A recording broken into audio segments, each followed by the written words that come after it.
Selamat malam, salam menyan, salam ojo percoyo, menyanar semuanya.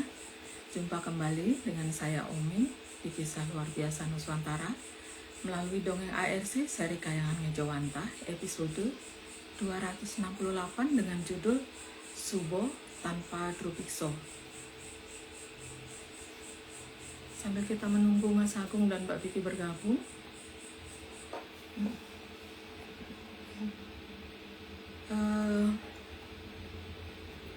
sebentar.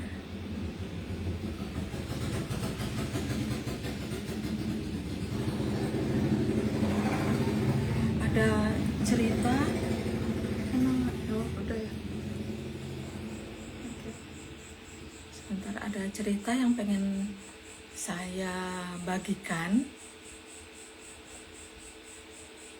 Kemarin ya, pas di tanggal 30 ya, Iya, di 30 Juni. iya. Oh, kan kita nggak sengaja ya, dadak gitu, diminta apa, kita bukan diminta ya, memang Iya. dadakan banget, tiba-tiba Mas ngajakin gitu. Iya. Ini saya lagi sama Mbak Jo, tak balik dulu kameranya ya. Oke, sini Mbak Jo. Ya, Ini sambil selamat kita- malam, salam menyan.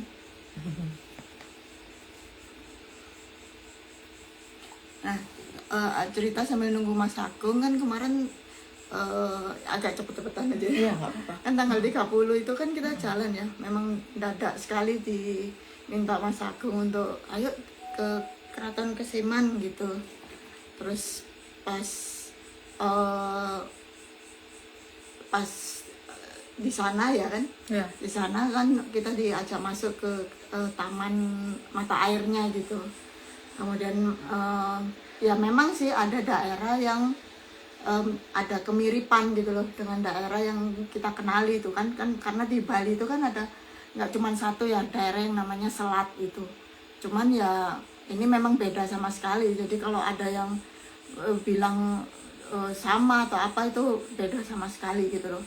Dan karena kita dadaan ke sana, jadi ya memang nggak ngajak siapa-siapa, nggak nungguin siapa-siapa. Jadi kalau ada yang ngerasa ditungguin atau diajak, ya itu cuman sepihak aja gitu loh. Karena kita memang nggak ada rencana gitu ke sana diajak sama Mas Agung gitu. Iya, kan cuman piknik. Ya cuma dadakan. piknik dadakan. Jadi bukan kopdar kayak di tempat lain gitu ya. Iya. Ini Mas Agung masih belum bisa ya. Oke, Terus selain itu di sana kita juga ngelihat gitu loh. Kalau biasanya kan mata air itu di tebing atau di dinding-dinding yang sifatnya kayak alami gitu kan, pepohonan apa. Ini enggak sama sekali. Dindingnya berbeda. Terus memang tidak ada kesan alami sama sekali, dan besaran dinding itu modular ya. Iya. Paling kecil salah satunya itu ukuran 2 meter kali 120 cm. Jadi 2 meter kali 1,2 meter. Terus ada sekitar 39 bentuk yang berbeda. Modul-modul yang berbeda itu. Gitu. Itu aja. Coba lagi Mas Agung mungkin. Iya, ya. sebentar. Coba lihat. Terus ada juga sih kejadian yang menarik lainnya, tapi nanti dulu ya. Heeh. Ini mumpung kita ada kesempatan sambil nunggu Mas Agung ini kan karena apa? Iya. Iya. Ngobrol belum tentu, soalnya Mas belum tentu Agung nanti dibahas sama Mas gitu. Agung gitu ya. Bahas. Berkenan Kenapa membahas. membahas ya, kayak gitu sih. Terus juga di sana waktu kita masuk sih. Halo Mbak, Halo Mas. Halo Mas. sama banget. Nah, Kami ngobrol berdua aja Mas. lagi ngobrol tadi sambil nunggu Mas bergabung. Biar ganti suasana langsung berdua. Ya. Gimana kabarnya Mas? Hmm? Gimana kabarnya? Ngantuk Mbak, sampai selalu ngantuk. Emang ngantuk terus ya Mas ya belakangan ini ya rasanya ya. Biar nggak miring posisinya. Udah lanjut. Tapi ini kayaknya lampunya Di Mbak Vicky udah masa belum Mbak Vicky? di invite. Katanya ditunggu sebentar ya katanya. Tadi ngechat, sempat ngechat sebentar. Hmm. Oke. Mbak Vicky.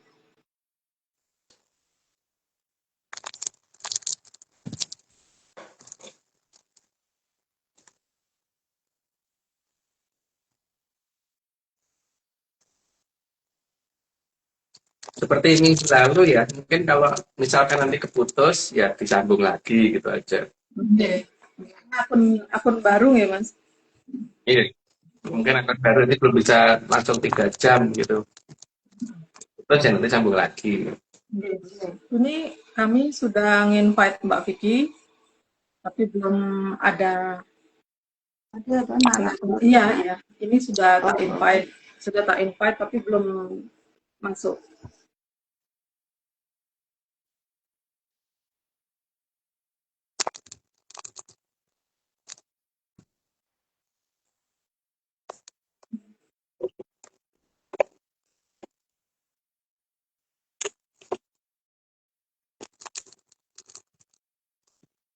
Halo Mbak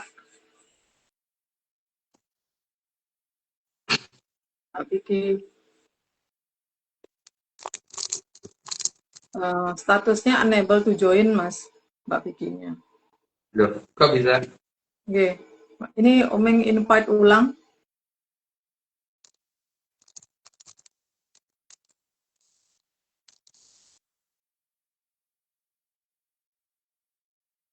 Sudah tak invite ulang, Mbak.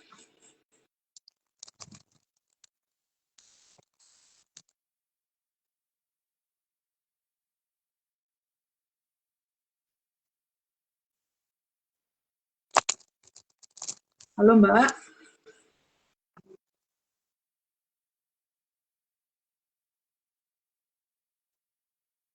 Kurang tinggi.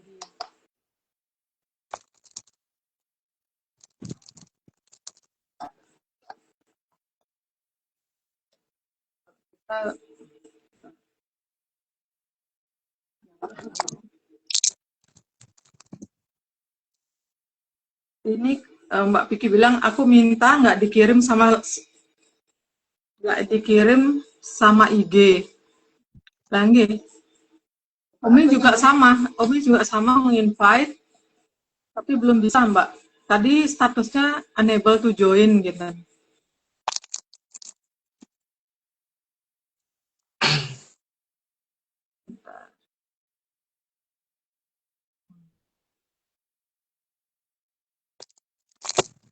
Kalau nggak bisa pakai HP, ini bisa.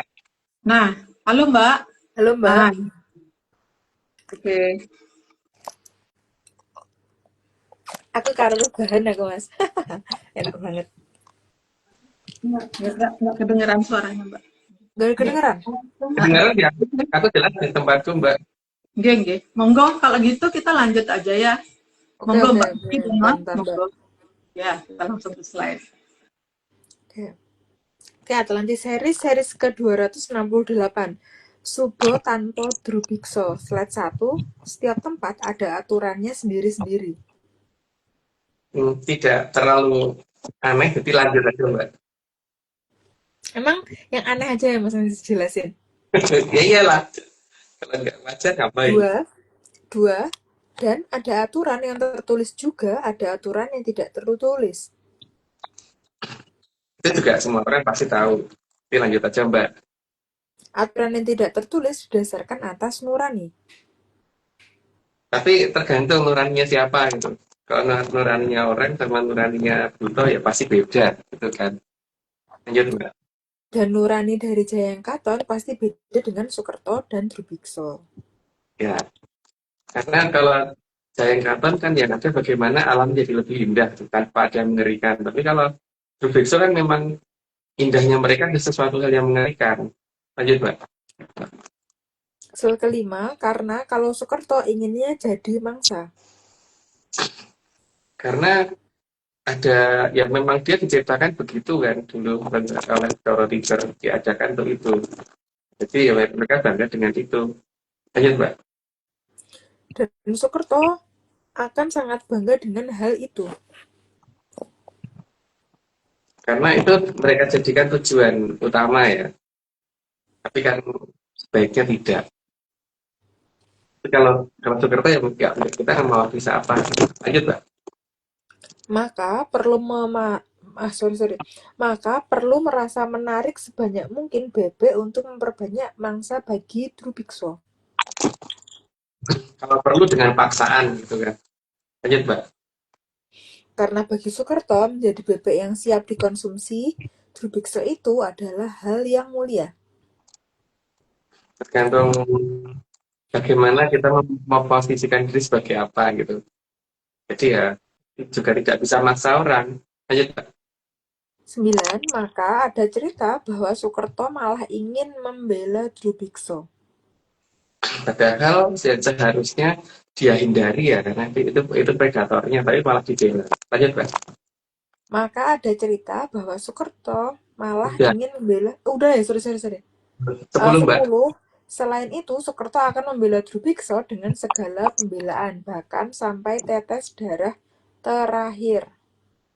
Padahal aku juga bingung sih kalau sampai tetes jalan terakhir karena aku baru belum sampai jalan terakhir aja kalau aku tuh udah lemes ya. Darahku ini netes itu sudah langsung anemia langsung sekali. Kalau sampai jalan tetes terakhir kan iya. Lanjut, Mbak. 11. Meskipun akhirnya juga akan dimangsa, tapi membela Drubikso itu hal yang membanggakan bagi Soekerto. Kadang-kadang ya namanya dongeng itu begitu, boleh di luar nurul. Lanjut, Mbak. Bahkan akan menganggap dirinya bisa masuk kayangan jika rela jadi korban. Itu anu ya, dongeng ya. Jadi jangan dicari di dunia nyata. Lanjut, Mbak. Bahkan rela mengorbankan diri demi agar bebek lain yang tidak mau jadi mangsa Drubikso agar mau, baik secara sukarela ataupun dipaksa. Makanya harus sangat waspada di alam raya ini sebenarnya siapa sih yang anu apa jadi itu namanya tour guide-nya gitu. Harus hati-hati. Lanjut, Mbak. 13 apa 14 Mas? 14. 14. Dan Soekerto pasti akan memaksa karena dia bisanya memang begitu. Dan kita harus menggunakan logika apapun alasannya karena logika itu adalah anugerah gitu. Jadi jangan sampai anugerah itu nggak digunakan. Yang di situ nanti kan kelihatan Mbak sebenarnya akan menguntungkan apa tidak sih. Lanjut, Mbak. Mas, itu flyernya kurang, Mbak. Sebelumnya, Mbak. Flyer, Mbak. Slide sebelumnya. Nah, itu kurang huruf B, Mas, di tengah-tengahnya, Mas. BL, ding. Gimana sih? Itu, Kurang. tuh, apa, slide-nya, gambarnya kan ada tulisannya. Di tengah-tengahnya itu harusnya ada BL, -nya, Mas. Huruf B Oh, sama ya. L. Kurang, Mbak Jo. Harusnya tambahin, Mbak Oming. Oke, next. 15. Dan ancaman akan dijadikan patokan kebesaran. Jadi, kalau bisa mengancam dan ancamannya ditakuti para mentok dan bebek, maka dia direstui para Drubikso. Nah, makanya di sini yang namanya logika itu sangat penting ya supaya kita jangan sampai salah dalam melangkah. Ini cuman di dongeng, jangan dicari di dunia nyata ya. Ayo, Mbak. 16. Seperti halnya peternakan, maka Soekerto sangat suka kalau semua itu homogen. Karena pengendaliannya gampang kalau homogen, tapi kalau heterogen tuh enggak ini. Cuman yang namanya homogen itu kadang dikatakan kurang indah ya, karena homogennya podo gitu. Yang bisa dikatakan indah kan kalau sana sini beda, kita bisa membandingkan. Lanjut, Mbak. Padahal jagat raya seisinya akan terlihat indah jika tidak homogen. Setauku begitu, tapi kan itu aku. Lanjut, Mbak. Maka Gusti memang mengadakan semua ini tanpa ada yang sama. Setauku begitu. Tak kembar-kembarnya tetap beda. Lanjut, Mbak. Bahkan yang kembar saja pasti ada bedanya. Bahkan yang kembar identik sekalipun pasti ada bedanya. Lanjut, Mbak. Jadi pemaksaan untuk seragam itu juga bisa menghentikan proses Memayu Hayuning Bawono. Karena alam raya itu bentuknya banyak, bukan mentok KB atau bukan bebek KB gitu. Kalau semuanya harus jadi bebek semua atau mentok semua kan jadi mengganggu memayu. Lanjut, Mbak. Dan itu akan berdampak pada terhentinya cokro manggilingan. Karena kalau semuanya mengharapkan untuk dijadikan sesuatu yang bisa dimangsa, terus siapa yang akan mengembangkan alam raya kan nggak ada. Lanjut, Mbak. Ini adalah cara lain dalam menghentikan cokro manggilingan. Tinggal bagaimana kita pengennya bagaimana. Apakah kita pengen berhenti atau pengen lebih supaya cakra manggilingan lebih berjalan. Kalau aku sih memilih yang berjalan. Lanjut, Mbak. Ini adalah hasil pemikiran dari Kolo Gatiko. Kalau ketika udah pasti udah tahu bahwa itu partai dari kayangan sana. Khusus lanjut, Mbak. Karena dia memang penasehat utama dari Batara Jelek dan Batari Bibi. Ya, cukup jelas sih, lanjut aja, Mbak. 25. Karena kalau di alam semua seragam, maka keindahan jadi hilang. Karena memang yang namanya seragam itu, ya seharusnya tidak seragam sih. Kecuali kalau sekolah ya, karena supaya apa yang didapatkan itu sama gitu. Tapi kalau misalkan hewan semuanya seragam gitu, gimana ya? Karena ada orang yang pengen makan bebek goreng yang ada ayam goreng gitu kan, iya. Atau ada orang yang pengen makan bebek goreng tapi yang ada cuman ayam rebus gitu ya, apa ayam rebus, sop ayam gitu, sate ayam gitu kan, jadi kurang kurang berminat makan jadi. Ayo, Pak. Dan hilangnya keindahan di Jagat Raya akan membuat marahnya Sang Hyang Kawitan. Karena saya kawitan menghindari alam raya ini jadi lebih indah, bukan yang ngono terus gitu, harus ada perubahan yang lebih indah, ke arah yang lebih indah, bukan ke arah yang lebih baik. Lanjut, Pak. Sehingga hal ini juga bisa membuat digulungnya Jagat Raya. Ini tadi dongeng. Lanjut, Pak. Karena itu berarti fungsi manusia sebagai yang ditugaskan Hamamayu menjadi hilang. Rumah itu harusnya membuat lebih baik, bukan sama aja gitu. Lanjut, Pak. Karena yang ada malah semua kembar dan semua tunduk pada paksaan. Dan Hamamayu itu berarti indah. Kalau indah itu berarti tidak ada yang terpaksa. Lanjut, Pak. 30. Yang diinginkan Gusti itu, alam ini harus jadi makin indah dan makin indah. Bukannya malah makin hancur atau makin berantakan.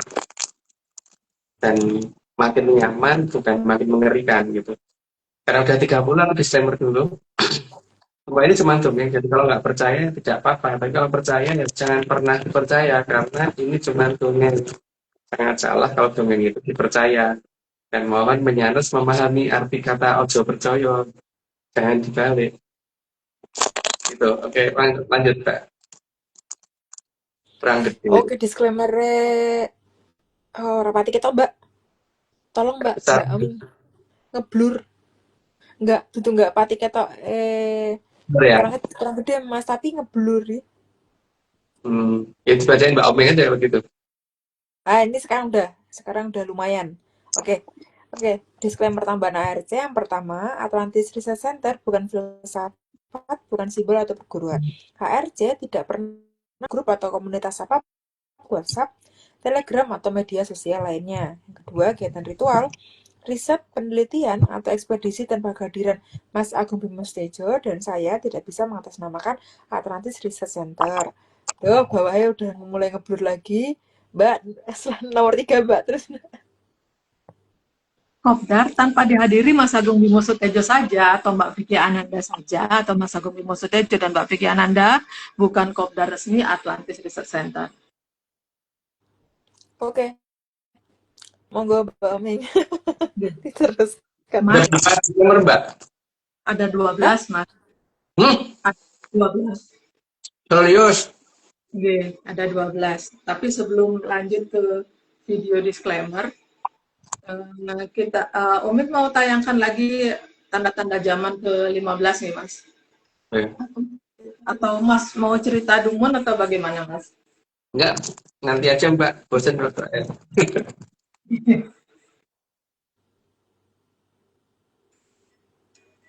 tanda-tanda zaman ke-15. Di sini kalau biasanya kita itu paling sebel melihat nyamuk dan laler. Laler itu bahasa Jawa ya, mungkin bahasa Jermannya lalat gitu. Jadi saat ini seharusnya mereka sudah berkurang, tidak seperti dulu. Artinya jumlah lalat atau jumlah laler dan jumlah nyamuk itu sudah berkurang. Ya, mereka termasuk racetto yang sudah dikurangi secara signifikan. Ini pertanda zaman yang diberikan oleh Keraton Kesiman. Salam ojo percaya, ngeyelo wae, tapi tetap salam menyan.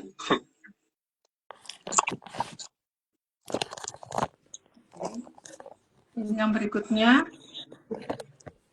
bukti dari tanda-tanda zaman yang ke-15.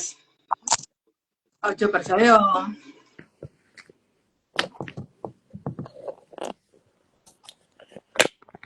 Sesuai dengan tanda zaman yang ke-15 dari Keraton Kesiman, lihat di sini dari tadi kita makan seafood, ada cumi, udang, ikan, tapi sama sekali nggak ada lalat yang hinggap satupun.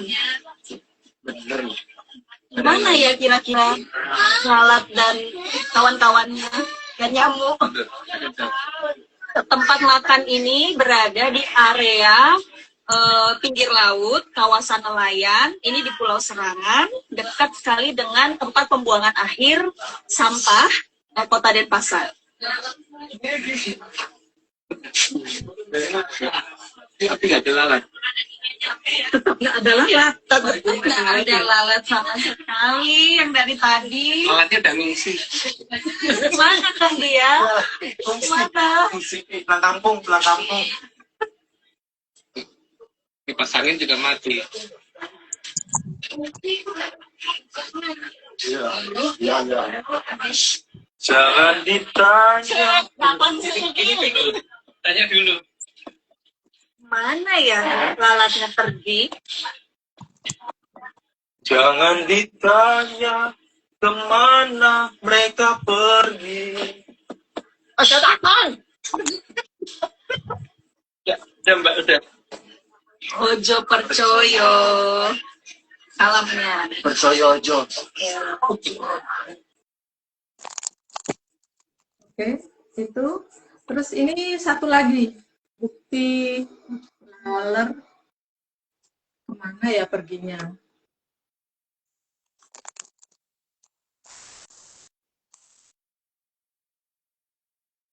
Halo Menyaners, ini saya mau kasih testimoni. Saya kasih dulu deh. Ini lokasinya saya lagi di Banyuwangi ya. Ini waktunya menunjukkan jam 11.15 masih siang nih. Ini nih tadi ceritanya. Saya buka ini roti tawar ya kan. Terus saya makan. Sisanya saya taruh sini. Ini padahal sudah saya kasih selin nanas ini ya. Ini masih lumer loh kan. Ini masih lumer banget. Nah, tadi kan nggak sempat makan, saya taruhlah di sini. Saya tinggal mandi, saya tinggal makan. Pas balik lagi sini ya tetap gini, nggak ada laler lah guys, nggak ada laler, nggak ada apa ya, pokoknya nggak ada kewan-kewan lah. Biasanya kalau kayak gini nih ya, kalau kita roti apalagi ada salinnya gini, itu pasti ada laler kan. Mas suka nih yang berbau-bau manis buah-buah kayak gini. Ini nggak ada, sama sekali nggak ada. Coba deh tes nih, samping sekitarnya nggak ada apapun, bersih. Saya jamin ini ada kurang lebih 30 menit taruh di sini. Kurang lebih ada 30 menit ini saya taruh di sini. Dan kalau gitu ya udah, karena nggak ada laler ya aku makan aja. Tanggal 2 Juli. Ini 2025, lokasinya di Kebon Rejo, Bangurejo, Banyuwangi. Oke? Ojo percaya, guys.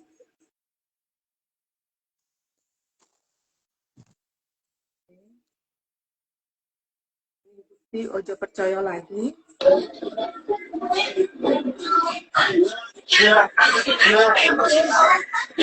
Ini semua cuma dongeng.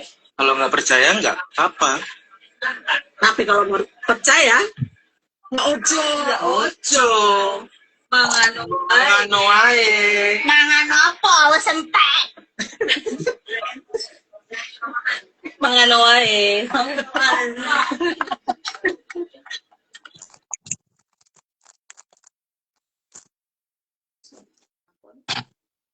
Mbak, aku tak ketahui benar ya. Masih Oh, disclaimer lain dulu aja. Ya. oh. Wah, ini yang 30 Mas malah ke toilet. Padahal kita lagi nunggu Mbak Vicky, gininya. Mbak aku Vicky. sambil cerita ya Mbak Vicky sambil nunggu Mas ya. Suaranya enggak metu Mbak, main mute. Sorry ke mute, Mbak. Oke, enggak apa-apa. Tak Oke, lanjut oke. cerita ya. Iya. Iya, monggo. Kan kemarin tuh kejadian di kita kan diajak ke taman mata airnya Keraton Kesiman. Jadi pas masuk ke sana itu ada fenomena menarik bahwa ada hujan lokal gitu loh. Ada hujan lokal yang luasnya tuh nggak lebih dari 1 meter persegi. Cuman di satu titik itu aja gitu, hujan rintik-rintik gitu kan. Kita pikir kan loh, padahal di sekitarnya nggak hujan, kok cuma di situ tok gitu kan. Tapi pas akhirnya ngobrol-ngobrol sama Mas, ngendikonya Mas sih, oh ini air yang kami kira rintik hujan itu, tetesan air hujan itu, ternyata adalah air gerojokan yang nggak sampai 1000, yang sama dengan gerojokan 1000 yang ada di Tanah Parahyang gitu. Jadi, oh kayak gini rupanya gerojokan 1000 itu ketika turun itu gitu loh, kita diberitahunya seperti itu gitu. Diberitahu di situ gitu loh, cara turunnya air gerojokan 1000 itu gitu. Terus yang ketiga, yang lainnya pas masuk di area taman itu, Halo Mbak. oke, halo Mas, selamat Mas, monggo Mas, Disclaimer live. disclaimer live, ya monggo Mas, lanjut, apa dongengnya? Mas, kalau yang ke 30 nih Mas ada mau cerita napi Mas, dongeng napi Mas. Monggo Mas. Nggak tahu Mbak. Tapi ada dikit sih, dikit banget. Jadi ini tentang masih tentang Susunan Mangkurat Agung ya Mbak. Karena beliau itu kan dulu sejak kecil kan dititipi sama bapaknya supaya dia itu ada siosoro adine gitu kan. Seperti apapun adine itu supaya dijaga, jadi jangan malah bermusuhan gitu. Dan itu dipegang benar sama beliau karena dia orang yang ketempatan Sabdo Jati kan, berarti tidak mungkin akan membalik suatu pernyataan gitu. Jadi kalau sekarang ngomong apa ya udah itu untuk selamanya gitu, tidak akan dia sekarang ngomong iya nanti adiknya baik di ini tapi nanti ternyata musuhan di belakang hari itu nggak akan beliau seperti itu. Sehingga pada saat adiknya melakukan hal-hal seperti itu, akhirnya dia lama-lama milih mengalah gitu. Beda kalau kita aku tak ngalah, kalau gitu yang penting kamu jangan mengganggu wilayah daerah Pulau Jawa. Makanya dia menentukan ada yang namanya Ujung Galuh gitu, karena beliau kan Raja Galuh ya, jadi Ujung Galuh di sana ya. Jadi batas itu jangan kamu ganggu gitu. Nah, karena ada pernyataan seperti itu, maka si Mangkurat Admiral kemudian ada dua hal yang dia lakukan. Jadi kan yang penting yang ganggu bukan dia. Dan dia juga tahu bahwa ada perjanjian tentang Sungai Brantas. Siapa yang akan nyerang seberangnya, itu kalau berani nyebrang, maka dia pasti akan kalah gitu. Memang agak mengulang seperti yang minggu lalu gitu. Si Kapten Tek kan akhirnya diojo-ojoi untuk yang nyerang, tapi bukan beliau sendiri yang nyerang. Karena kalau beliau nyerang, dia tahu bahwa dia pasti kalah kalau nyebrang Brantas. Nanti kata Kapten Tek, pertama dia menunjukkan bahwa dia punya baju besi gitu kan. Nah, baju besi itu dipakaikan ke pohon pisang, terus dicoba dengan linggis sampai lebih dari 10 linggis dicoba untuk ini sambil tentaranya sambil lari sambil mukul itu gitu. Dan ternyata tidak bergeming sama sekali, baju besinya peyok pun enggak. Dia makin yakin bahwa kalau seperti itu apapun yang dimiliki oleh Mataram, oleh Pakubuwono tidak akan bisa melukai dia sama sekali, sehingga dia yakin gitu. Tapi dia nggak ngerti tentang masalah di atas itu jangan diseberangi kalau mau melakukan permusuhan gitu kan. Yang pertama itu, jadi sengaja dikorbankan oleh si admiral, si admiral. Yang kedua kan dia yakin karena dia mempunyai jumlah meriam lebih banyak. Dia pikir kan meriam aslinya jumlahnya berapa di Mataram, dia sebenarnya nggak tahu, tapi dia merasa di kapal-kapalnya dia lebih banyak gitu loh. Maka dia yang disuruh maju. Nah, pada saat disuruh maju untuk menguasai kota tua yang berkasnya Mojopahit itu dipikir dengan menggunakan persenjataan seperti itu akan menang, tapi ternyata ora iso, tetap kalah. Tapi aman Tata Admiral tidak cuma berhenti di situ ya, pengerusakannya ya. Jadi hati-hati dengan semua cerita sejarah yang berdasarkan cerita dengan dasar huruf Hanacaraka. Itu semuanya pasti sudah orang benar gitu. Berdasari huruf Hanacaraka karena itu ada di zaman Amangkurat Admiral semua itu. Karena kita punya aksara nagari sendiri loh, jadi bukan Hanacaraka aksara kita itu. Dia menyeberang ke berbagai pulau dan menyamar menjadi orang-orang yang karena memang dasar anak Narendra ya, jadi juga kalau dikatakan sekti ya sekti gitu, jadi tidak seperti yang dipikir kebanyakan orang, dia orangnya bodoh, enggak, ini orangnya pinter aja pakai banget gitu. Jadi semua yang dia rencanakan itu hampir tidak bisa dicegah kalau bukan orang yang mempunyai logika yang sama dan kemampuan yang juga sama gitu.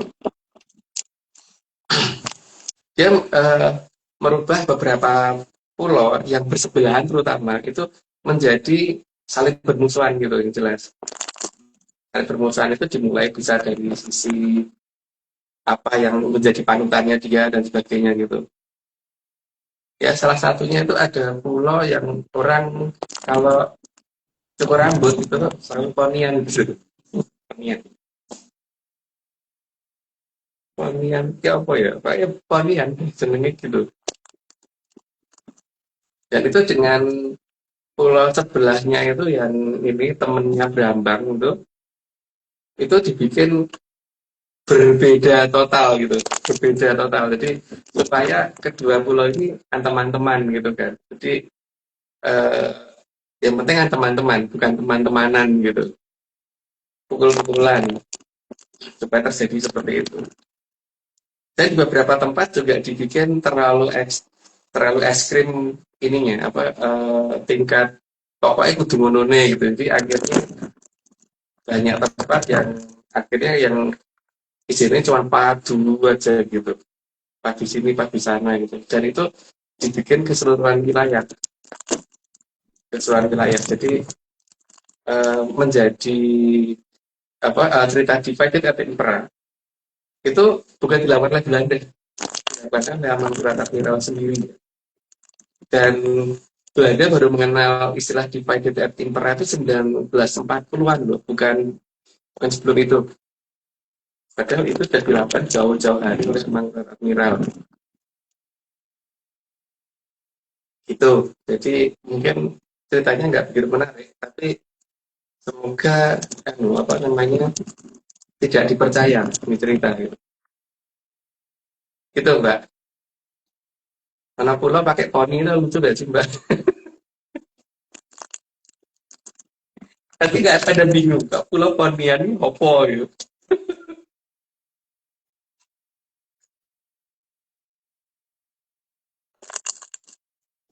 Kan Gak ada suara. memang mau bikin bingung, Mas.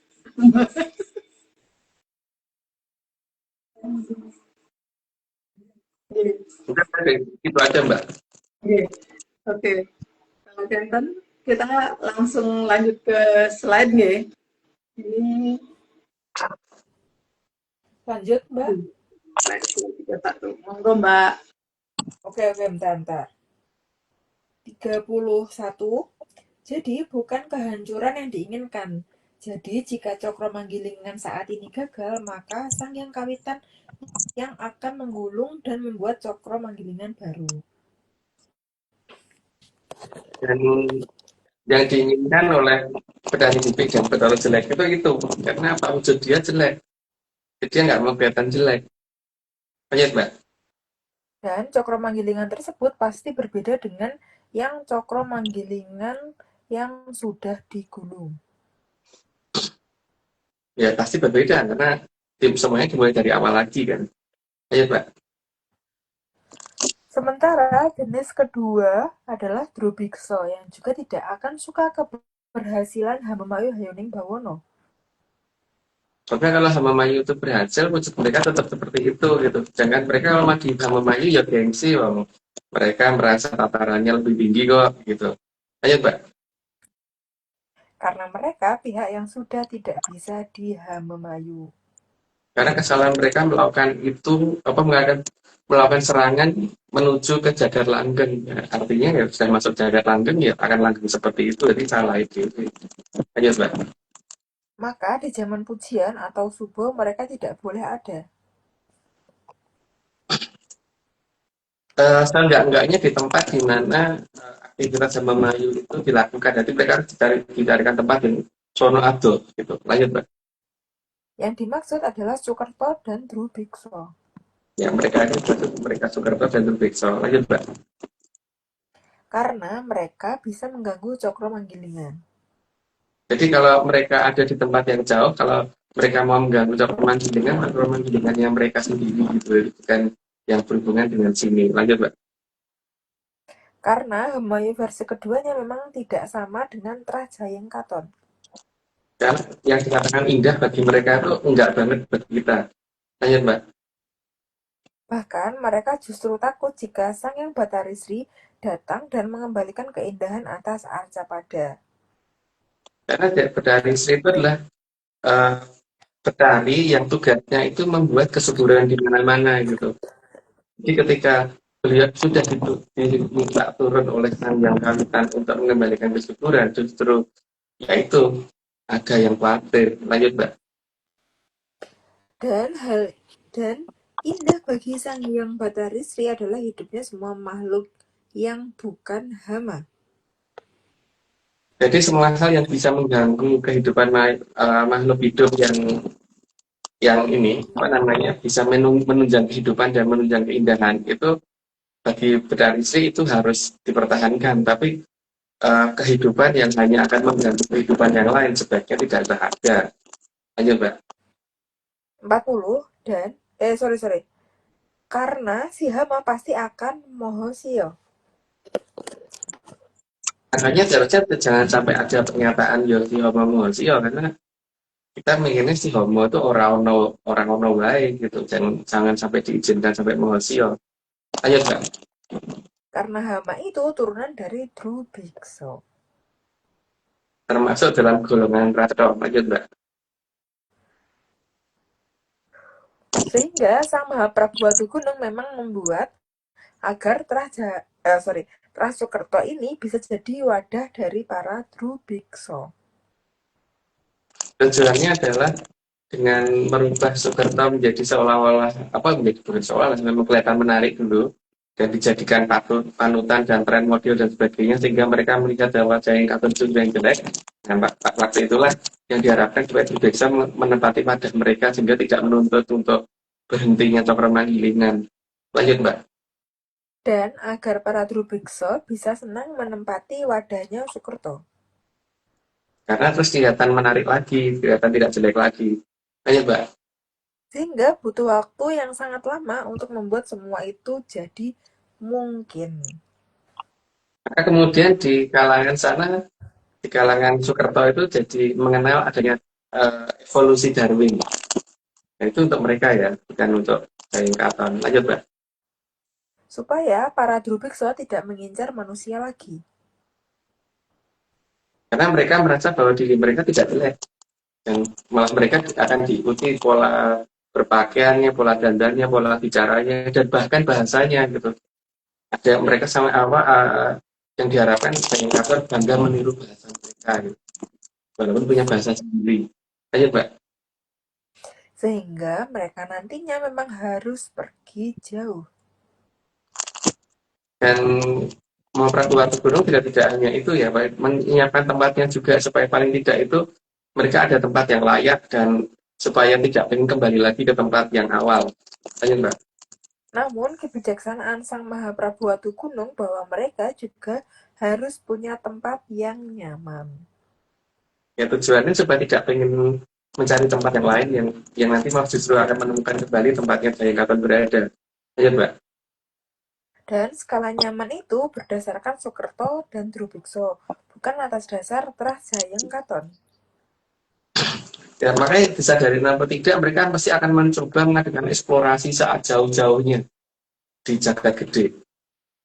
Walaupun sebenarnya mereka sudah disediakan tempat, karena mereka dorongan bawah sadarnya membawa mereka untuk ingin mengeksplor secepat mungkin. Lanjut, Mbak.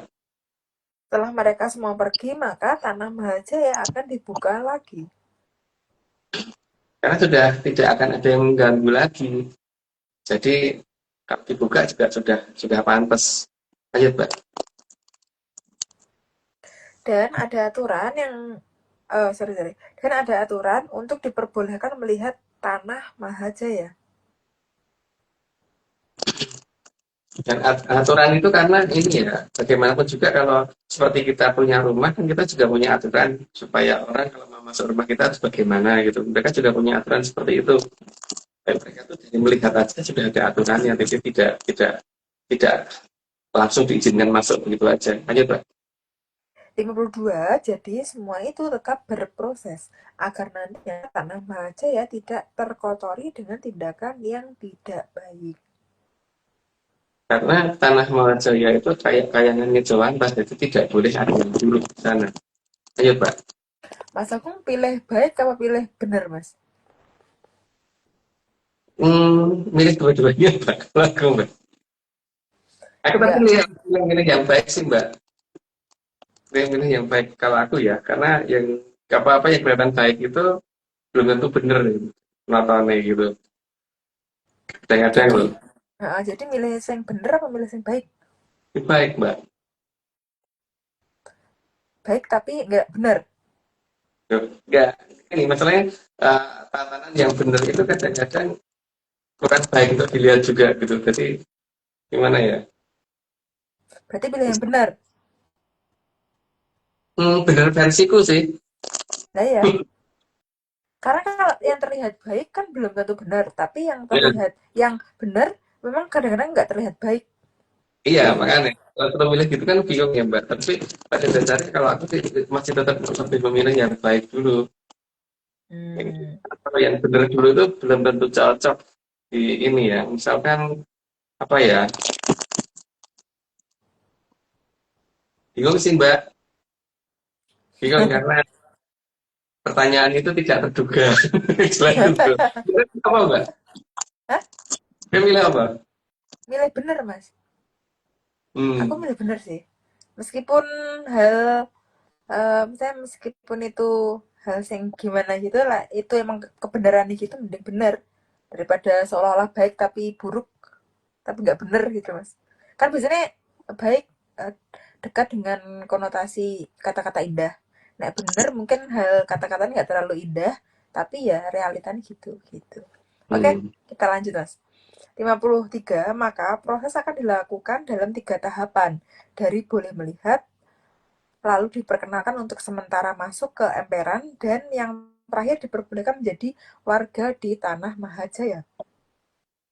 Jadi ada prosesnya, tidak mungkin langsung gedung masuk gitu, bahkan melihat aja belum tentu bisa gitu. Karena kalau misalkan langsung diizinkan ngerti dan langsung bisa benar masuk, yang ada nanti ganggu di dalam. Lanjut, Pak. Jadi, untuk pertama, setelah perginya peradaban Kolobendu, baru diizinkan melihat dulu. Jadi itu pun belum tentu bisa langsung kelihatan oleh semua orang ya. Karena kenyataannya saat ini aja, waktu pas dari gunung ke gunung Hagung kalau nggak salah itu aku sama Bapak lihat, tapi orang ketiga itu nggak lihat kan. Jadi artinya tidak semua orang diizinkan melihat, tapi jelas banget kelihatan. Ayo, Pak. Oke. Dan dalam proses ini tentu sifat ketakutan dan ancaman harus dihilangkan. Karena tidak indah ya kalau misalkan apa namanya zaman itu merupakan zaman pujian, tapi kok ada ancaman gitu. Ayo, Pak. Karena Tanah Mahajaya bukan tanah yang penuh ancaman dan ketakutan. Karena apa yang harus ditakuti ya kalau melihat sesuatu yang indah itu kan harusnya tidak ada unsur menyeramkan. Lanjut, Pak. Di sana adalah tempat kebahagiaan, jadi bukan tempat yang mengerikan. Ya, memang ya bingung ya kalau dikatakan mengerikan itu indah. Kalau menurut aku sih mengerikan itu nggak indah. Karena aku juga bukan penggemar film horor. Lanjut, Pak. Maka pada awalnya saat berubahnya peradaban akan diizinkan melihat tanpa sebatas melihat. Supaya paling tidak itu ada keinginan untuk bisa mencapai ke sana sehingga apa persyaratannya bisa dicari dan supaya latihan mengikuti syarat-syarat tadi dulu. Lanjut, Mbak. Karena jika masih melakukan semua hal yang masih mengikuti Soekarto dan Drubikso, maka akan dikirim juga ke jagat wilangannya Drubikso yang sudah dibuat menjauh. Tapi saat ini masih mendekat. Orang banyak akan anggap itu nanti akan tabrakan. Tapi lihat aja nanti pasti bukan tabrakan begitu Soekarto dan Jubek sudah ke sana baru menjauh. Lanjut, Mbak. Dan di kondisi di mana hanya bisa melihat akan dibantu untuk menormalisasi kehidupan lagi. Ya, cukup jelas sih. Jadi dengan langsung disclaimer aja. Ya, semua ini cuma dongeng. Jadi kalau tidak percaya ya tidak apa-apa. Tapi kalau percaya ya jangan percaya. Karena dongeng bukan untuk dipercaya. Ya, blur itu ya. Blur parah Mbak. Blur parah Mbak Omin. Baca itu. Iya, Oke. tolong Mbak. Disclaimer tambahan, Atlantis Research Center bukan filsafat, bukan simbol atau perguruan. ARC tidak pernah membuat grup atau komunitas apapun, termasuk WhatsApp, Telegram, atau media sosial lainnya. Kegiatan ritual, riset, penelitian, atau ekspedisi tanpa kehadiran Mas Agung Bimo Sutioso saja dan atau Mbak Vicky Ananda tidak bisa mengatasnamakan Atlantis Research Center. Kopdar tanpa dihadiri Mas Agung Bimo Sutioso saja atau Mbak Vicky Ananda saja atau Mas Agung Bimo Sutioso dan Mbak Vicky Ananda bukan kopdar resmi Atlantis Research Center. Masih ada berapa disclaimer yang belum, Mbak, berarti? Ada 8, Mas. Oh iya, ya udah belum, Mbak.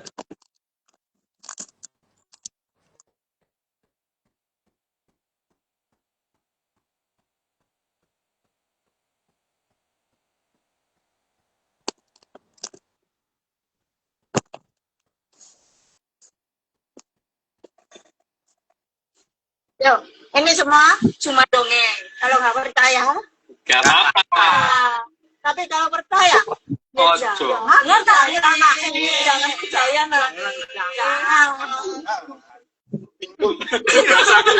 Nyemplung aja. Salamnya. Bali.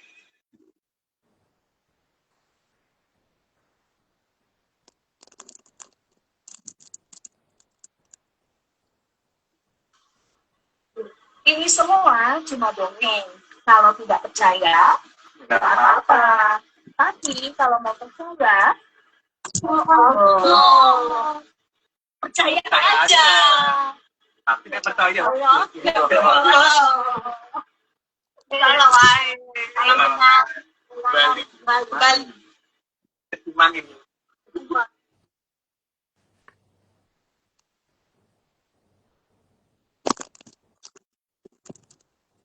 Ini semua cuma dongeng. Kalau tidak percaya, nggak apa-apa. Tapi kalau mau percaya,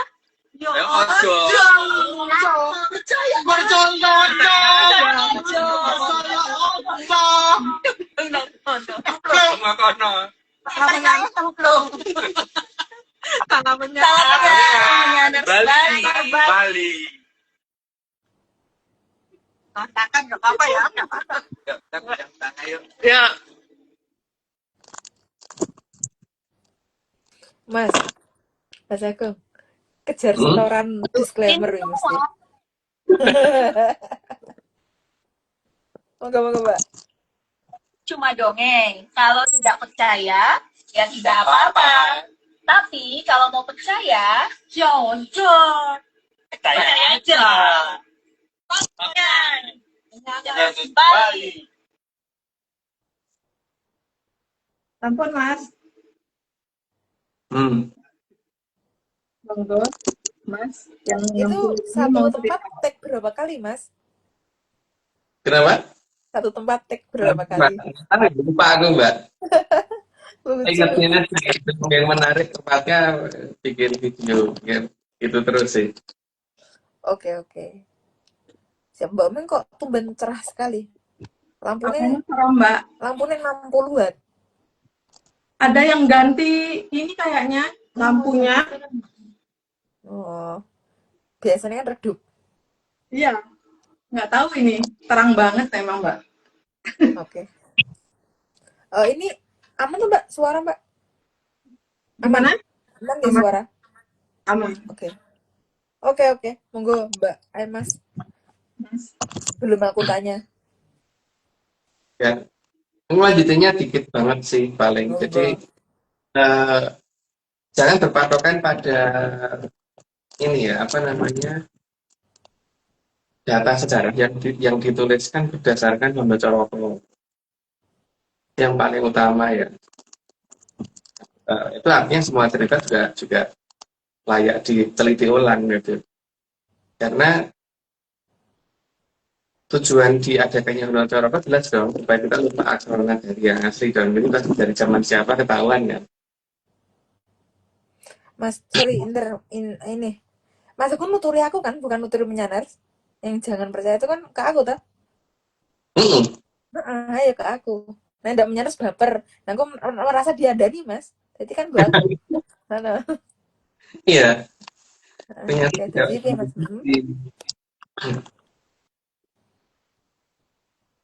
Nah, ini menyangkut tentang daerah. Tapi ngerti enggak? Ono pulau nganggo poni ngerti ra, Mbak? Orang, makanya aku meneng wae. Aku japri wae lah aku.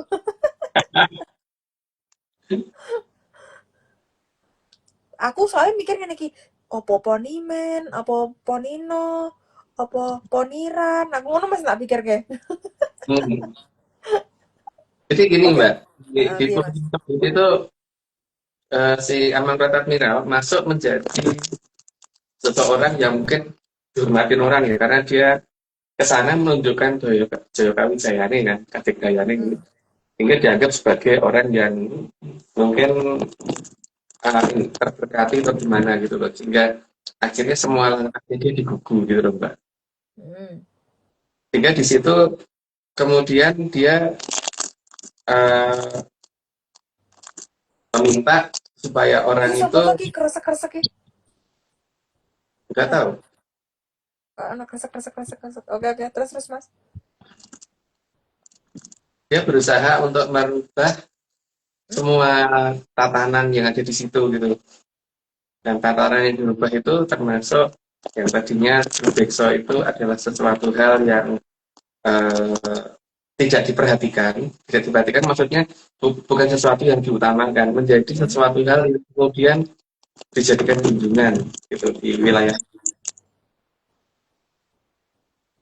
Dan sesuatu hal yang indah di sana itu menjadi tidak indah ya karena akhirnya ya tapi itu pun masih dianggap indah oleh banyak orang gitu walaupun sebenarnya ya, kurang indah gitu bahwa di daerah pulau yang ini yang Ponian gitu itu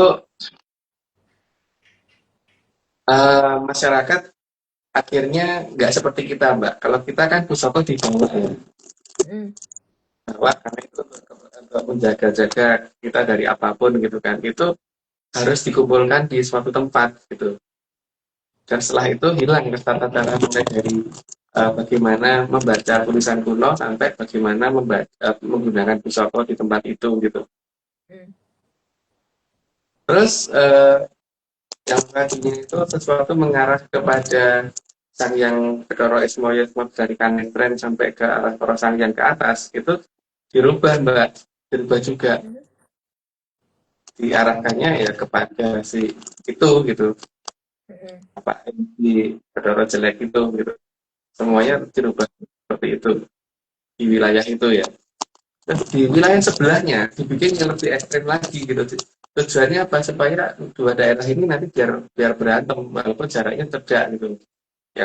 Yang satunya tuh dinamakan pulau sepupunya Brambang. Brambang itu ya bawang merah ya. Sepupunya bawang merah gitu. Maka sampai di sana ada daerah yang dinamakan sesuai dengan namanya jabatnya si admiral itu gitu. Itu bukan nama surat agung gitu. Itu sih Mbak, jadi pada bingung dan karena ya ini cuma Bingung dongeng sih. jangan di Kan dongeng menggur aku otomatis iki live kan nuturi aku tekan Mas Teh. Heeh. Live hidup sebelum nuturi aku. Jadi ini bukan untuk menyantai, jadi menyantai nggak usah perlu mikirin gimana-gimana. Oke, aku sih tetap bingung Mas. Aku tadi japri wae. Ya bangane kebingunganku menggur bingung ke. Oke, Mas. Mungkin aku lanjut di pertanyaan ya, Mas. Yang pertama, Mas. Apakah Kapten Tech hanya mencoba satu kali baju besinya atau berkali-kali atau bahkan sebelum baju besi itu ada dia udah bikin inovasi sendiri gitu, Mas? Dia berinovasi berbagai banyak Mbak. Jadi dia coba berbagai macam terus dicobanya itu pakai linggis dibawa sambil lari gitu. Ditusukkan ke itu. Ada yang dicoba dengan membawa pakai kuda gitu ditusukkan ke ini baju besi yang dipasangkan di pohon pisang gitu loh Mbak. Coba berkali-kali dan setelah yakin ini berkali-kali dan tidak tembus baru dia berani maju gitu. Karena dia beranggapan bahwa kalau cuma tombak aja pasti juga nggak akan tembus kan. Pleret kan tombak masalahnya. Dia pikir pleret itu tidak akan setebal dan sebesar linggis gitu kan. Dia juga coba tembak pakai senapan biasa gitu, senapan laras panjang itu juga nggak apa-apa. Dan tidak ada luka yang di pohon pisangnya itu nggak ada luka sama sekali, itu benar-benar tidak tembus gitu Mbak. Artinya dia berani karena sudah berkali-kali mencoba. Mas, pesawat pleret itu saya nggak boleh dipegang perempuan apa sing gitu, Mas? Iya, nggak boleh dipegang perempuan. Sing pleret Itu, pleret tok. iya. Oke, Mas. Terus Mas, yang kedua, apa yang sangat membuat Kapten Tech yakin bahwa dia akan menang sehingga mau maju untuk perang selain baju besinya tadi, Mas? Karena dia punya kapal banyak. Yang pertama dia bisa menyerang dari lautan. Terus yang kedua bahwa dia bisa menyerang dari daratan dan dia merasa bahwa senjatanya lebih unggul. Dan yang ketiga dia yakin bahwa Pakubono tidak akan merusak kota tua karena itu peninggalan Majapahit. Sehingga kalau dia bertahan di situ dia pikir aman. Dia tidak merasa walaupun Mataram mempunyai meriam, mempunyai senjata alternatif berat, tapi pasti tidak akan digunakan untuk menyerang kota tua. Sedangkan dia bisa dari kota tua bisa nembak ke arah sana gitu Mbak. Yang membuat dia yakin itu. Jadi hanya perang jarak dekat. Sementara kalau perang jarak dekat akan sangat sulit ketika pasukan dari pihak lawan ditembakin terus menggunakan meriam kan. Mereka kan kesulitan untuk maju gitu. Atau menggunakan amunisi berat gitu. Jadi dia yakin menangnya karena itu. Karena sangat yakin Pakubono tidak akan pernah menghancurkan kota Tuhan. Oke, terus Mas, pada saat menyerbu kota tuanya Mojopahit, apakah Kapten Tech menyeberangi Brantas atau melalui laut atau gimana Mas? Ada cara lain nggak atau gimana? Kalau Kapten Tech-nya lewat laut Mbak, tapi anak buahnya terbagi dua, lewat darat dan lewat laut. Gitu. Tapi dianya sendiri yang lihat laut. Maka banyak korban justru yang pada mereka yang menyerang lewat darat. Karena langsung ditangkap gitu kan oleh Pakubono. Terus Mas, Jan Peter Zunkun atau tahu kalau Kapten Tech akan kalah? Apakah dia tahu kalau Kapten Tech akan kalah, Mas? Dia nggak tahu Mbak, dipikir pasti akan menang malahan. Karena dia tidak ngerti tentang masalah keberadaan Sungai Berantas ini bisa ada perjanjian di masa lalu seperti itu dan dipikir kalau perjanjian masa lalu itu ya berlaku masa lalu aja gitu kan. Gitu. Mas, maaf dipotong ya. Ini hitungan mundur 4 mau putus 3 dua, Udah.